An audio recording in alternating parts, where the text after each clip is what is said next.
Welcome back, everybody. It is Thursday, October 3rd, Vlogtober 3rd.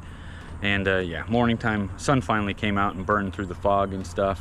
It's starting to warm up. It did drop down into the 40s last night, so it's definitely starting to be, you know, cool fall mornings for runs, which is nice. So last two mornings I've ran just a mile, a little bit over a mile, testing out the orthotics, and it's gone well. I haven't had any more pain than usual. In fact, it feels really good right now. So today I'll go a little bit further than that. I might actually just do 3 miles and do a 5K because I don't really have a 2-mile route or anything. So I'll probably just run a 5K today, see how I feel. It's more how I feel tomorrow though. Usually when I run, I don't actually have pain that day. I don't know if that's the same for everybody, but usually it's the next day that the pain kicks in.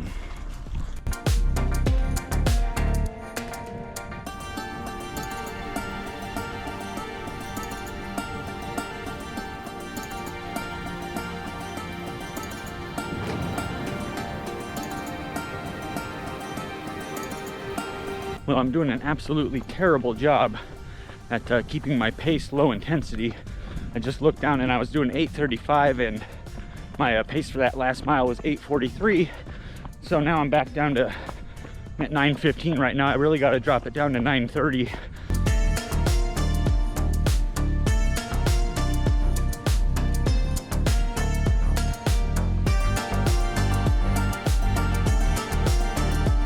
All right, leaving the park. Final stretch home. Should end up being just over 3 miles. Perfect weather out today, holy cow.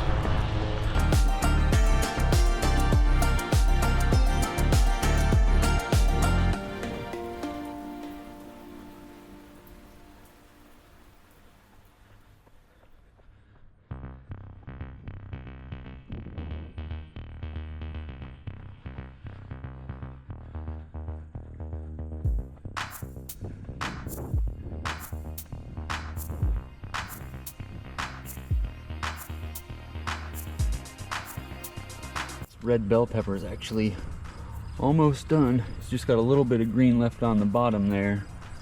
I still got a couple on this, but I think it's too late in the season. I don't think they're actually going to finish. So yeah, run done, 3.41 miles. So I've failed at keeping the distance at 3 miles. Pace day ended up being 9.15.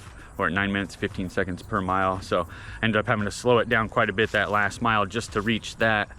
So I also failed at keeping my pace at or above 9:30. So yeah, all right, well, we'll see if my feet make me pay the price tomorrow for my arrogance. Apparently we'll find out, but at the moment I gotta say they feel pretty good.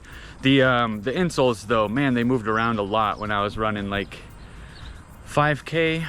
Yeah, these work for that, but I don't know that I can do like a 10K or anything above that with these particular insoles. I'll probably need to get the ones that fill the whole shoe so they're not sliding around in there. All right, let's get started with the day.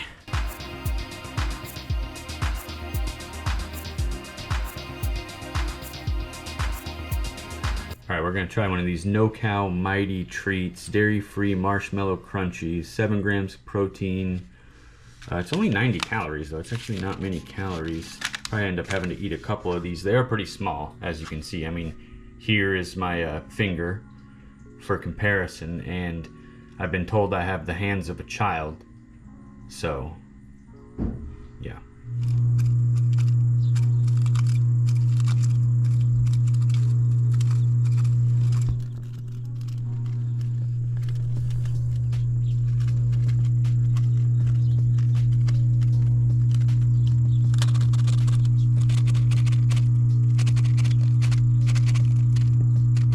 Apparently we have a shrew living down there. Inga saw him come out this morning when she was in the hot tub.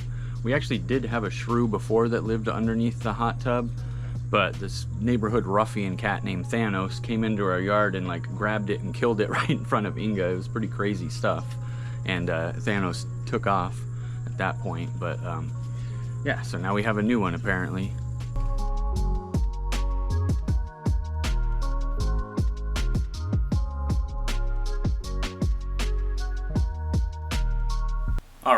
back home from work, and we actually stopped by the thrift store on the way home, stopped by Goodwill. As you can see here, the image behind me is actually an AI generated image. I told the program to show myself in a thrift shop, and that's what it came up with. I don't know what's going on with the hands. I don't know why my hands are all weird. I kind of look like a really skinny, like Wolfman Jack in a trench coat with weird hands. Okay, so here we go. Movie time. Last night's movie was a classic movie, John Carpenter's They Live from 1978, and because of that, I have to put the glasses on because, yeah, it just goes with the movie. So if you haven't actually seen the movie, more or less it's Roddy Piper and Keith David as the two main characters. Then you also have like Meg Foster and a few other people as like, you know, side characters, but it's mostly based around Roddy Piper and Keith David. And Roddy Piper kind of like stumbles into town. He's a drifter and he's looking for work, and he goes to a work site and he finds work with Keith David, and they're like buddies kind of for a little while, except for Roddy Piper finds some sunglasses. I'm not going to really spoil it too much and say how he finds them or whatever, but he finds these sunglasses, he puts them on, and what you see behind me is what he sees, basically, the real world. So it's all these like subliminal messages and stuff to make you like buy things and obey and do all this stuff, and it's pretty weird and pretty crazy, but really interesting at the same time.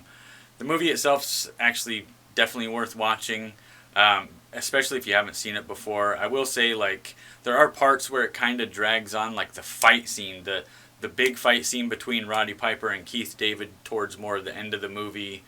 It just drags on forever. I mean, it's literally almost feels like you're watching a wrestling match. I mean, it just goes back and forth, like he's winning, then he's winning, then he's winning, then he's winning, and it just went on forever, seemingly.